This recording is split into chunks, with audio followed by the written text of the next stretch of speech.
We are pleased today to have Rosanne Goodwin once again from California, and she's going to be talking about and build on her earlier presentation about the Detroit Publishing Company for postcards.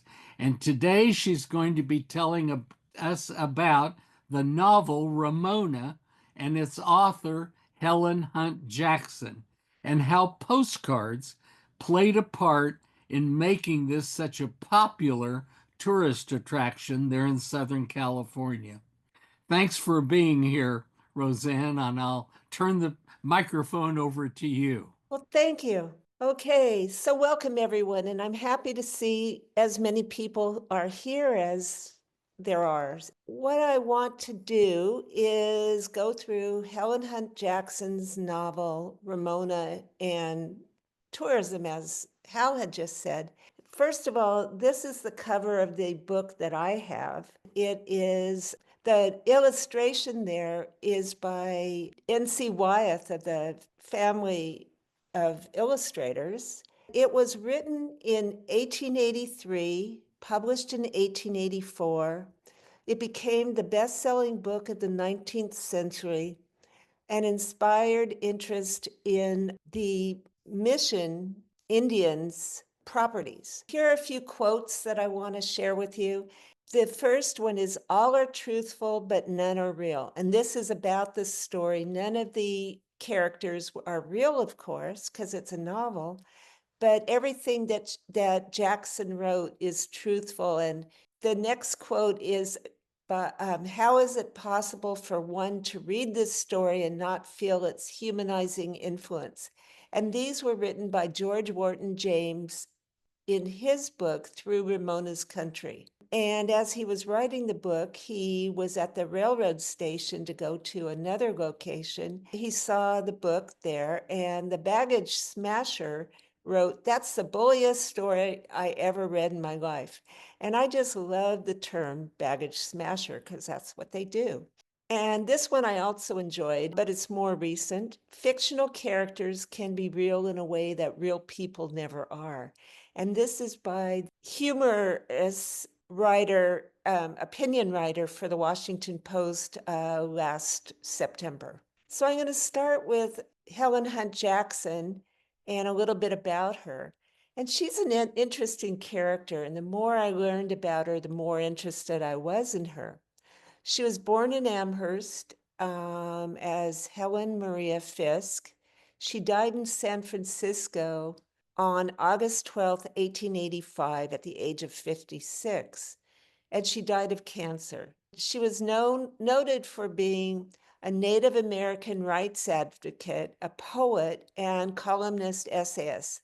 And Ramona really wasn't her first novel, but it's the one that she's best known for. But her book that she really put more time into, it just didn't do as well for her, and she was very disappointed, was her 1881 book, A Century of Dishonor, she gave to every member of Congress. She realized it hadn't achieved what she wanted it to do. So, but there's a few things more I want to say about her, and that is she had a lot of death in her life. Her parents died while she was a teen. Her father, who was a Unitarian theologist and taught at Amherst, died a few years later. She married, and her husband was an engineer, and their first child didn't live for a year. He had some sort of problem with his brain. Her second child died at around 10 years old, and her husband died while in an experimental submarine that didn't work. And also, people say she did, because she was from Amherst, she met Emily Dickinson while as a teen rather than younger, and they were both born in the same year or about the same year. It surprised me when I saw that she was noted to be the best poet of her generation. And a friend of mine who lives in Amherst, I asked her, and she said, "Oh, we in Amherst, we just love Helen Jackson." So she told me to go to the library, and it was all the library notes that I saw were just how at Amherst Academy, which was a co-ed school, had Emily Dickinson had gone there and Helen Hunt Jackson. I mean, there was a long list of poets who had gone to this school. She was, like I said, known for being a poet and a columnist and an essayist. And she got into, I'm going to go back here. She learned about Indian reform when she went to a lecture in Boston. She saw this chief standing bearer of the Ponca tribe speak. He and his daughter speak about how cruelly the government had treated the Indians or Native Americans. I'm giving a talk in May to the Western New York group on the Mission Indians, but I may change the title or the subject, because this is so closely enmeshed in the missions. The mission should have gone first and then this one second. So this is part 2, but you'll see part 1 in a few months. She had become the California Mission Indian specialist for the Interior Department. She was an agent. She worked with a man named Abbott Kinney, who did work for the Interior Department, and they traveled around Southern California and documented the conditions. A little bit of background, not to have spoilers to my next talk. The missions, when the King of Spain had sent both soldiers, Father Junipero Serra, to California, basically prevent the Russians from taking California, because he wanted it for Spain. First of all, they built a mission. The Presidio, which a lot of people think is the original mission, is up on a hill, but the mission itself was down in what we call Mission Bay. Everything was full of salt and silt. And so they saw that the native people were a few miles east along the San Diego River, were able to grow crops no problem. So they decided to move out to where the Indians were, have the Indians teach them how to farm in this area that they were clueless about. Because what some people don't understand is San Diego is not as far north as Spain and Portugal. It's actually the same latitude as most of the Middle East, so as Israel and Tunisia and places like that. The other thing that the mission did was they, again, built their missions with 2 choices. One was the missions were about 20 miles apart, so that way that's 1 day's walk. It also was their selection of places was based on where there were Indians living. Junipero Serra did not really misuse the native peoples of the area. But I've noticed as I went further north and visited places, I was at a retreat in San Luis Obispo and went into the mission there. I couldn't stay. I just felt the misuse and mistreatment so badly that I had to leave. You can feel it in these places, at least I could. But the other thing they did is, this is a postcard showing the El Camino Real. It is what's now known as Highway 101. Then as we get into postcards about Ramona, as Michael had mentioned, the different topics, this is Ramona's house, in quotations, in Camulos, California. And for those of you who were following the fires earlier in the month, Camulos is in Ventura County near Peru, in the southeastern corner, close to Simi Valley. And that's right where Actually, I think they had two different fires there. That's approximately where it is. Now, Helen Jackson, and what I read is she really didn't like you having both of her husband's last names, both her first and her second. So she preferred to just be called Helen Jackson. She never went into the adobe, but just visited the rancho and had sat outside. She was noted for having a memory that was just incredible. It benefited her because wherever she went, she would remember things about it. And that's how she wrote the novel. And she was told to go there by Don Antonio Coronel, who was in Los Angeles and was the former mayor. He also felt the plight of the Mission Indians. That's how she ended up in Camulos, even though she never met family there. The other possible place was Rancho Wacoma. I had always thought all these names were Spanish, but in a lot of ways they're not. They were the Luisano Indians of the area, their language up there, up in northern San Diego County. And then down here, the Kumeyaay, their language. And that even includes places like Tijuana. That's why you say Wana rather than Hana. It's the different languages. Guacome means frogs. I have a close friend who loves frogs, and he loves the fact that when I sent him the message about it, he loved the fact that it was there. So here's a map of the counties of Southern California, and this area she really went about. She also did go up to the Bay Area and to Sonoma. And this is of the land grant ranchos. So she went to these various ranchos, and this is just of starts San Diego and goes up. Now, one of the ranchos probably are all familiar with, and that's had been called Rancho Santa Margarita. And it was renamed in World War I as Camp Pendleton. And she was given, let me go back here. So the woman who owned Rancho Wacoma, she and her husband, Coates, were given the rancho for a wedding gift. Rancho Hyomas was located between Missions, San Fernando, and Bonaventura. And so San Fernando being in Los Angeles County and Bonaventura is in Ventura County, is what I'm trying to say. These are contemporary postcards of Rancho Guacome, and they're really more promotional cards that the county parks printed to promote the rancho for events. These are some photos I took. When I took these photos, which was about 10 years ago, the guide who worked there had mentioned that Helen Jackson, she had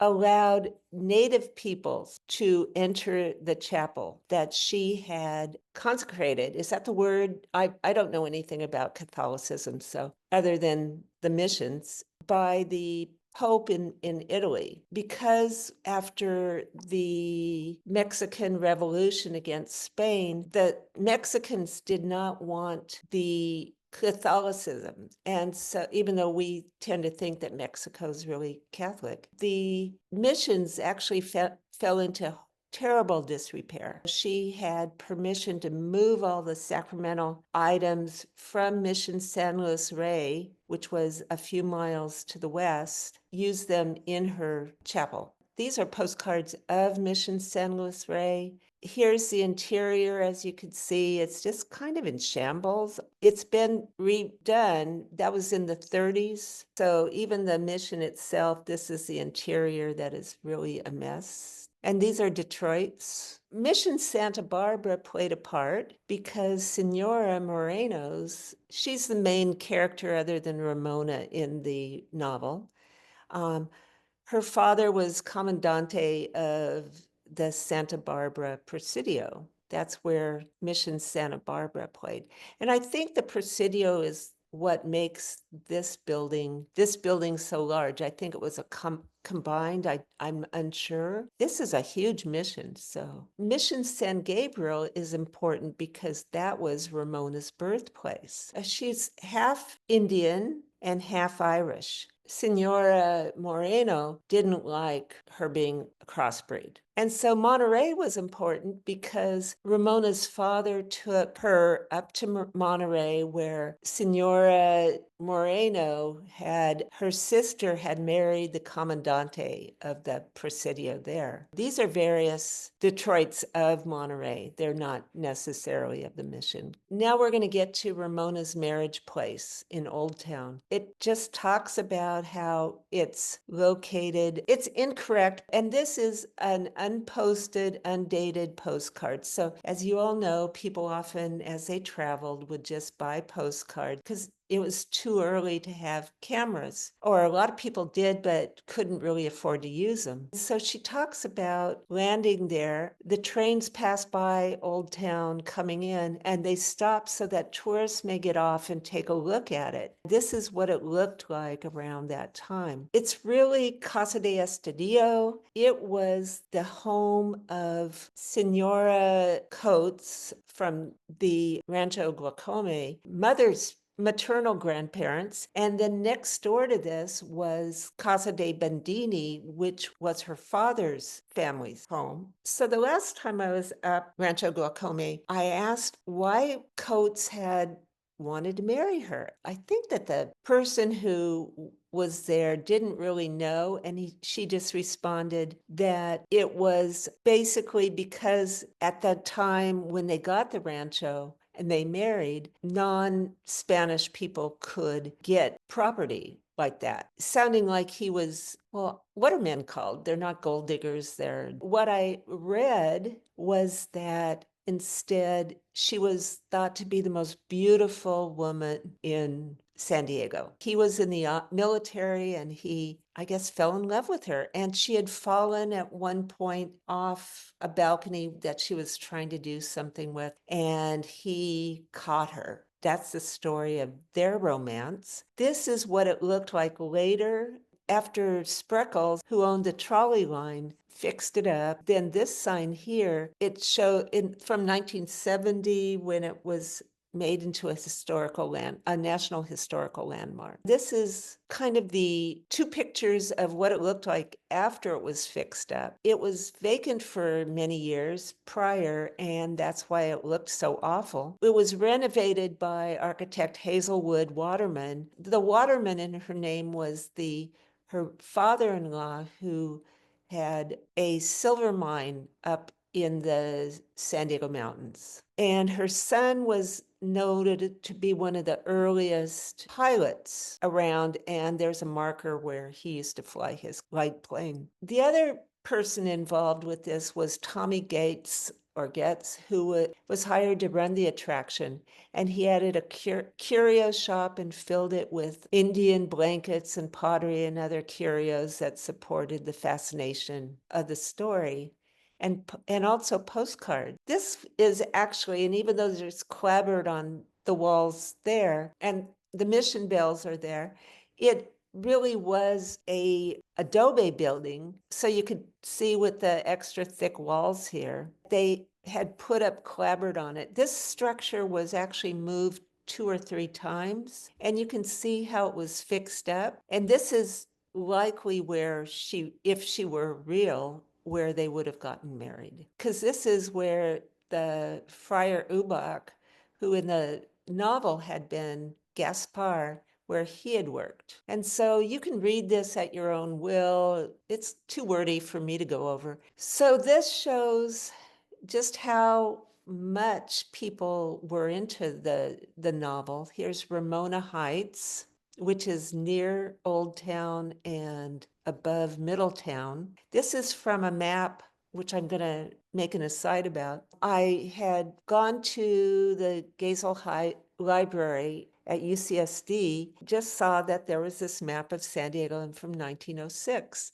And so I asked to see it, and it took a very long time. And then they told me they couldn't bring it to the table I was at in the reading area, and I had to go into their conference room. And this map took up more than their conference table. So I had to photograph it in sections. For those of you who saw my Detroit talk, this is a Fred Harvey postcard showing the stops and all. I still think of it as being the same, pretty much the same as the Route 66, because it goes from Chicago and down through, well, it's not through St. Louis, but it through Kansas City and on out through Arizona and then down to LA. Well, it also goes up to San Francisco. The Santa Fe Railroad, what they did, and this is where it gets important about tourism, is they wanted to get people used to their railroads. So they offered specials to the people in the East, and the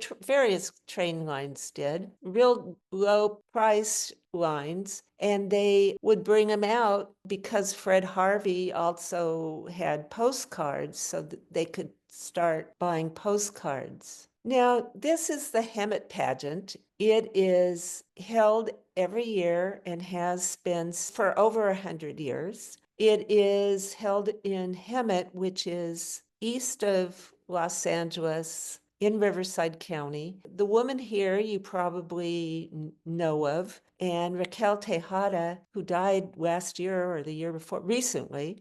She was from La Jolla. She wasn't Mexican. Her father was from Ecuador and her mother was from Britain. And then she married a man named Welch, and that's how you probably know her as. She was also the San Diego fairest of the fair around this time as well. Now, this place is the Glenwood Mission Inn. The owner, he had called it the Glenwood Hotel. He changed the name to take advantage of the Ramona tourism. I went there, I think, 2 years ago.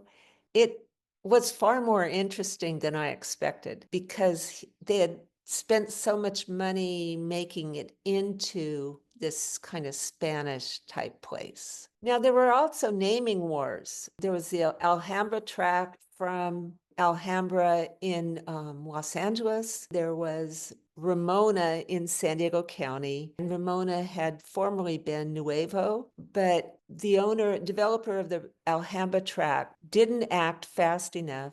And so he was angry and complained to everyone and everything, and had with things like, well, my mother-in-law's name is Ramona and my daughter's name is Ramona. The town in San Diego just said, okay, take it then. After Alhambra brought in the tract in to be in its general name, just joined Alhambra, and Nuevo went back, just became Ramona, and it still is Ramona. But it was so popular that the companies, like here's Camulos, they really got on it.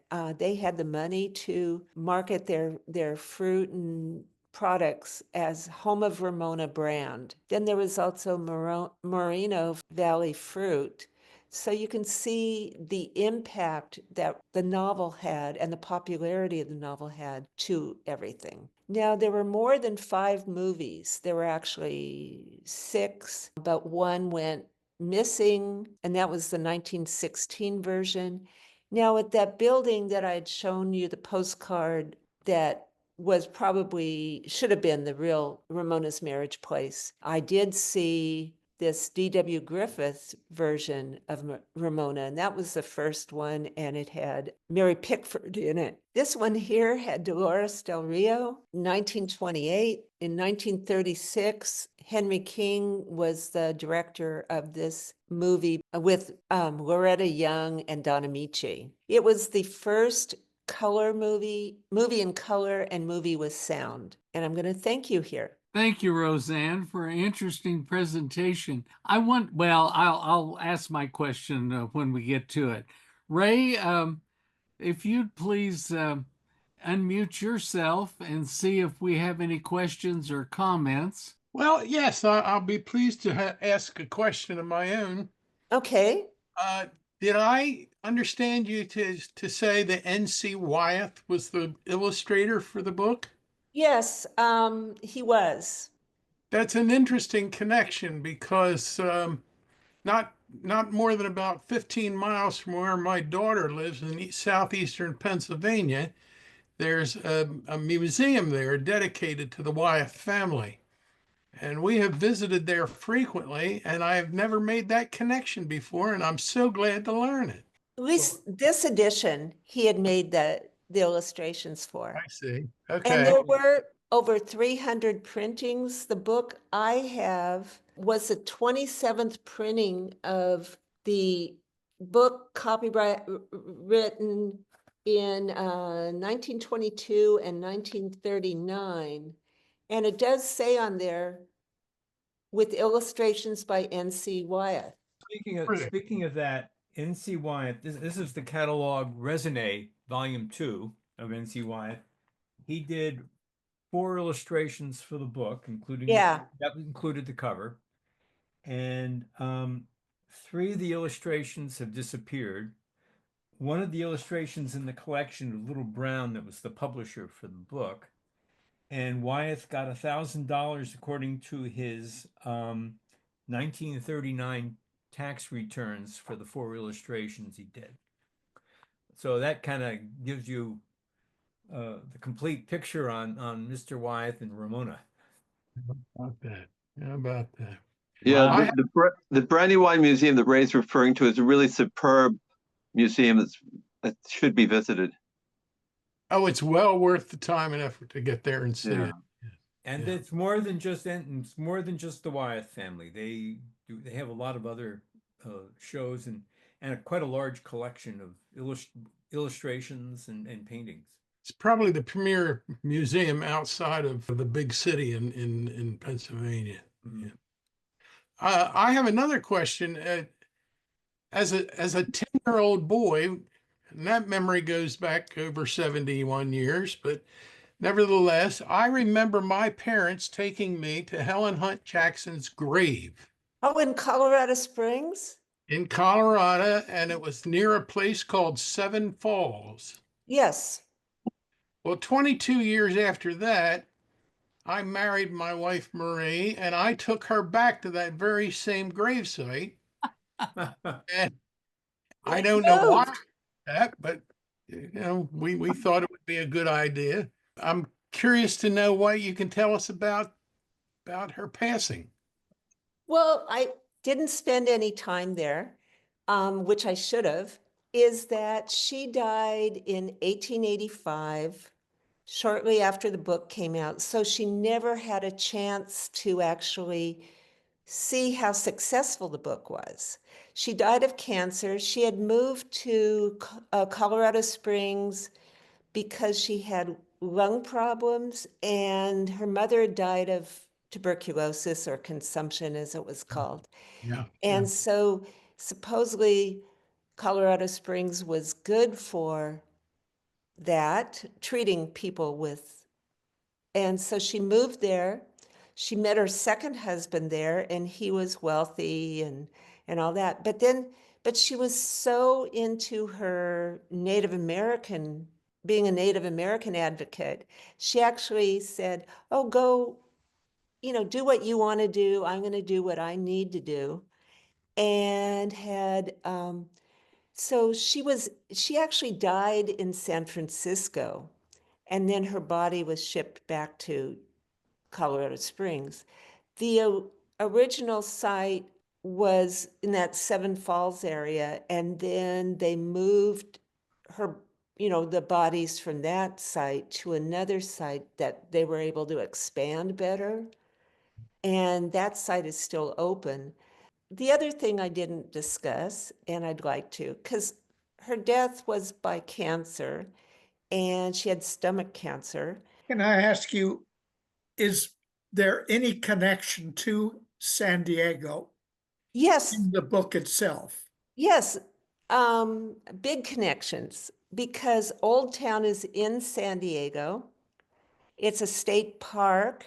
And then I'm house sitting right now, and the house I'm sitting in the area that in Ramona's husband took her to was an area hidden. And I've decided it's in Tecolote Canyon because it's close enough to get to in a few short horse ride or even a walk. You could walk there in a short walk. That's there. But also the other connection really is the fact that it was written more so about Vista, which is in northern San Diego County. I grew up in Pacific Beach, right across Uh-huh. the bay from where you were at. So it's about a 3 mile, 4 mile drive from where we lived to Old Town. Right. And Ramona's marriage place would be one of the stops that we would do when we entertained relatives from out of state. Now, this would have been in the 1950s. Mhm. And it was a popular stopping place even at that time. But I'm amazed at how many cards, how many postcards I see when I look through San Diego boxes at dealers' tables that show Ramona's marriage place from the teens and the 20s. It was a incredibly popular place. And Right. it amazes me how popular that book was and what a tourist draw it was during the teens and even earlier and the 20s. Just amazing. So it is because it was the best-selling book the 19th century. And even, I mean, when you figure my copy was published 50 years later, it only goes to show how the popularity went for over 45 years and well after that. Yeah. What was the book's timeline or frame from what years? Well, it was written in 1884 or 83 and then published in 84. And so there were, I forget how many, but it was like 300,000 books were printed of the various public, printings.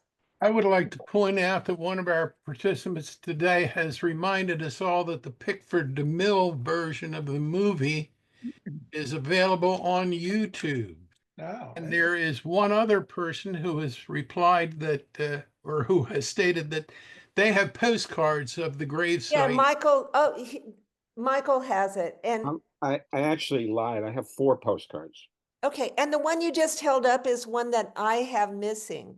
And it was written on the back, it was mailed to someone who said, oh, because that one is the same image, but without Helen Hunt Jackson. There's Her an picture right insect. in the upper corner. The version, the card, and I just have to go through all my cards and just kind of sort through to find it, is that postcard sender had written that this is Helen Hunt Jackson's grave and how she had, and on and on. And so it really wasn't just about San Diego and Southern California, but also when you figure because Helen Hunt Jackson's husband was still in Colorado Springs, that he brought her back from San Francisco and had her buried there.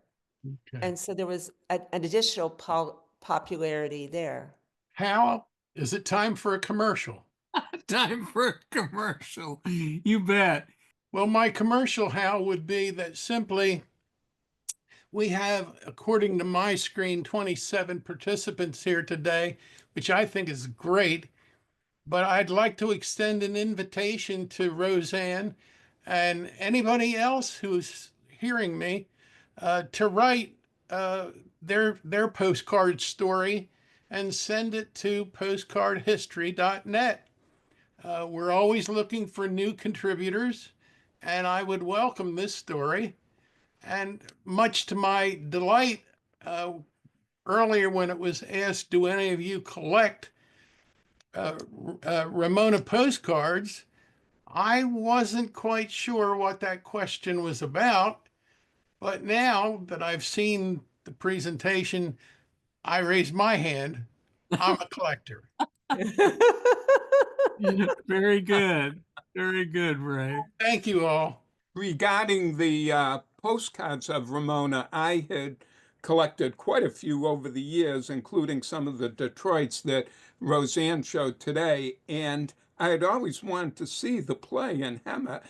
And in 2014, I was going to a conference in LA, so I had made plans to go out to Hemet and see the play. Well, much to my delight was when you entered, you had the availability of an envelope of 12 standard size postcards of the play for free. They were converting to continental size postcards, so they were giving these away. So I counted my cards. I have 32 different ones of Peter, the you play. gotta write that story up and send it to me. What fun. What fun. Well, what Roseanne said was much more interesting. Can I show you something That was quickly? wonderful. This is my Ramona book. Okay. Wow.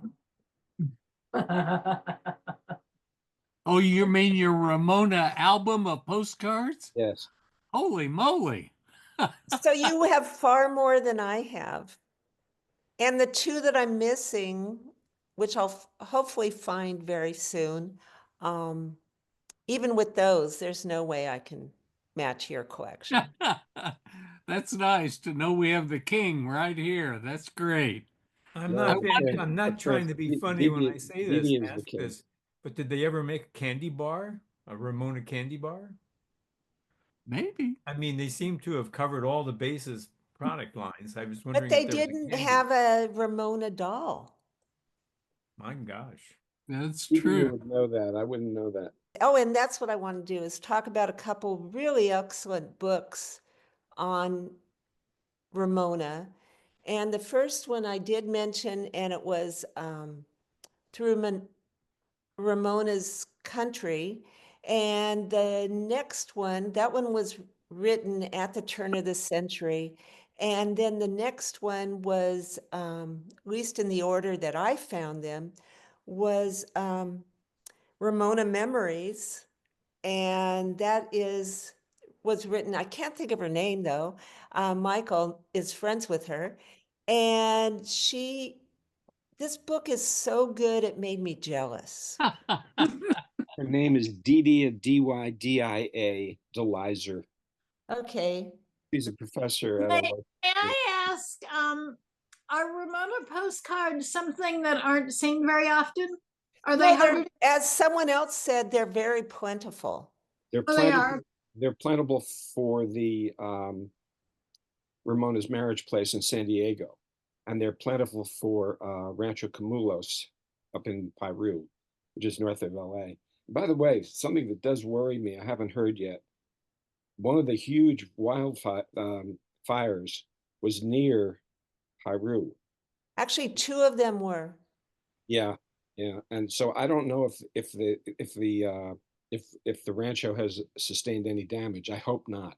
I think well, I did check and nothing was said on their site, Yeah, I know. but there was also nothing, it hadn't been updated in a while. So I don't know. If I might add just one thing, the only thing I would say is, I mean, you talked about it certainly, but because of the postcards and the whole Ramona myth, it really is one of the major reasons that Southern California and California in general was promoted as not just a tourist location, but to sell real estate. Yeah. No, Yeah. you're absolutely correct. Susan Lane, I see you here. Do you have any comments or anything? Uh-oh. Yes, I'm not prepared. I came an hour late because I told you I can't tell time anymore. I only heard a piece of this. This is so exciting. I'm taking notes and I will be reading and I will be looking. On the East Coast, looking through thousands of postcards every year, I don't think I've ever seen a Ramona card. So I have some work to do. Thank you so much. Well, maybe you should go to the Phoenix show, or there's almost no shows left in California. There's only 2 clubs. And Shav, where are the shows in Northern California? Yeah, all the postcard or the major postcard clubs are held by Hal Lutsky generally up here in San Francisco. He has the majority of that type of, where you'd be able to buy cards of that nature up here. Okay, and Michael just listed something that there was recently a show in Arcadia, which is in LA County. Yes. And I think I saw somewhere that there's going to be a show in Glendale. But with these fires, I have no idea what's going on any longer. Well, we That's a can big hope for the problem best. in the Southern California Yeah, shows. there are two shows, two different promoters in Southern California. Yeah. There's Jeremy's shows and didn't Hal buy one I think so, yeah. But I've got people looking for me, so for more postcards? always. Okay, thank you. Okay. Well, thank you, Roseanne, for Thank being you, here. Roseanne. Thank you very much. Thank you. Thank you, Rayhan, for helping us with the questions today. We appreciate it.